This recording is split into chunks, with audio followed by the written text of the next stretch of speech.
Саламатсыздар ма, құрметті оқушылар? Қазақ әдебиеті сабағына қош келдіңіздер. Бүгінгі сабағымыздың тақырыбы «Мен балаң жарық күнде сәуле қуған» бөліміндегі Сайын Мұратбековтың Жусан иісі хикаясы бойынша қорытынды сабақ. Сабақтағы оқу мақсаты шығармадағы кейіпкерлер қарым-қатынасын отбасылық құндылық тұрғысынан талдап, әдеби эссе жазу. Бағалау критерийлері: шығармадағы кейіпкерлер қарым-қатынасын отбасылық құндылық тұрғысынан талдайсыздар, әдеби эссе жазасыздар. Сабағымызды бастамас бұрын мына суретке мән берейік, балалар. Осы сурет бойынша отбасы құндылығы туралы ойымызды топтастыруға дайын болайық.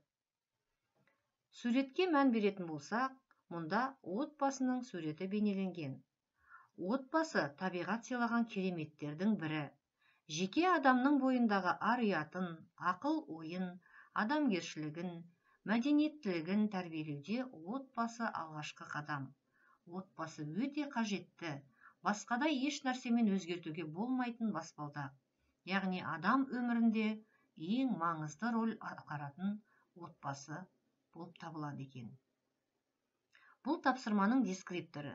Сурет бойынша отбасылық құндылық туралы ойларыңызды жинақтайсыздар, құндылықтарды топтастырып жазасыздар. Яғни отбасы құндылығына нендей нәрселер жатады? Отбасының адам өміріндегі, бала өміріндегі рөлі қандай? Сол туралы ойларыңызды жинақтауға тырысыңыздар. Енді дұрыс жауапқа мән берейік. Отбасылық құндылықтар деген не? Ауызбіршілік, үлкенді құрметтеу, бауырмашылдық, татулық, мейірімділік, сыйластық, кішіге құрмет көрсету, көмек қолын созу деген сияқты. Мінекей балалар, әр отбасында осындай ізгі қасиеттер болса, ол отбасы қоғамның бір маңызды бөлшегі, тату-тәтті, бақытты отбасы болады екен. Енді біз балалар эссе жазуды бастамас бұрын, осы хикаядағы Аянның басынан өткен жағдайларға бір қысқаша тоқталып өтейік. Оқиғаның басы неден басталды? Ата-анасынан айырылып, ауылдағы нағашы әжесінің қолына келді. Аян ана мейірімін көрген жоқ. Бала болса да ауылдың қиын өміріне бейімделді. Тіпті кейде арасында ауыл балаларымен төбелесуіне тура келді. Сөйтіп жүргенде тобығын шығарып алды. Одан кейін әжесі қайтыс болды. Аяғының жарақатынан балалармен еркін ойнай алмады. Себебі оның аяғы, тобығы қайта-қайта шығып кете беретін болды. Әжесі қайтыс болғаннан кейін Бапай шалдың үйіне барды. Ол үйде баланың жағдайы дұрыс болған жоқ. Балалармен ойнап жүріп, ауыл бригадирінің соққысына ұшырады. Яғни шөпті өртедің деп ауыл бригадирі Тұржан Аянды оңдырмай тепкіге салады. Жалғыз үміті оның соғыста жүрген ағасы еді. Сол соғыстағы ағасынан қара қағаз келгенде Аян үшін барлық өмір біткендей болды. Бірақ бала сонда да сынған жоқ. Шығарманың соңында Аян балалар үйіне кетті.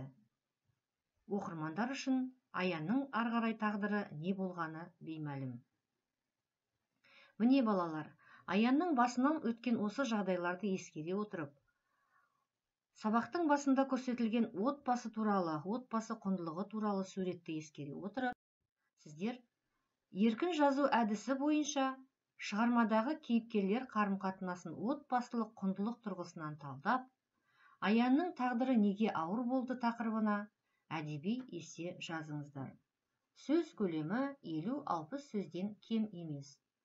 Тапсырманың дескрипторы: шығармадағы кейіпкерлердің қарым-қатынасын отбасылық құндылық тұрғысынан талдайды, Аянның тағдыры туралы эссе жазады.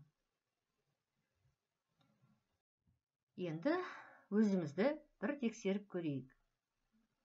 Аянның тағдыры неге ауыр болды? Шығармада Аянның тағдыры аянышты. Оның ата-анасы қайтыс болып, бала жетімдіктің ащы дәмін ерте татты. Жалғыз туысы анасының ауылдағы шешесінің қолына баруына тура келді.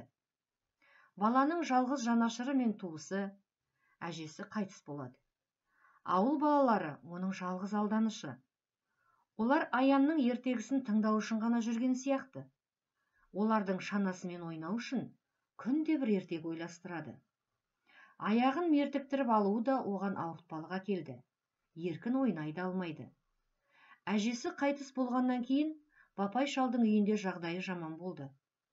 Үміттеніп күтіп жүрген ағасынан да соғыстың кесірінен айырылып қалды. Балалық бақытты шақ Аянда болған жоқ. Егерде Аянның отбасы аман болғанда, оның тағдыры осыншалық ауыр болмас еді.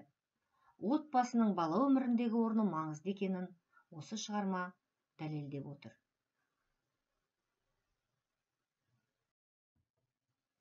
Міне оқушылар, біз бүгінгі сабақта Сайын Мұратбековтың Жусан иісі шығармасындағы Аянның тағдырына қатысты барлық оқиғаларды тізбектей отырып, Аянның тағдыры неге ауыр болды деген тақырыпқа есе жазып шықтық.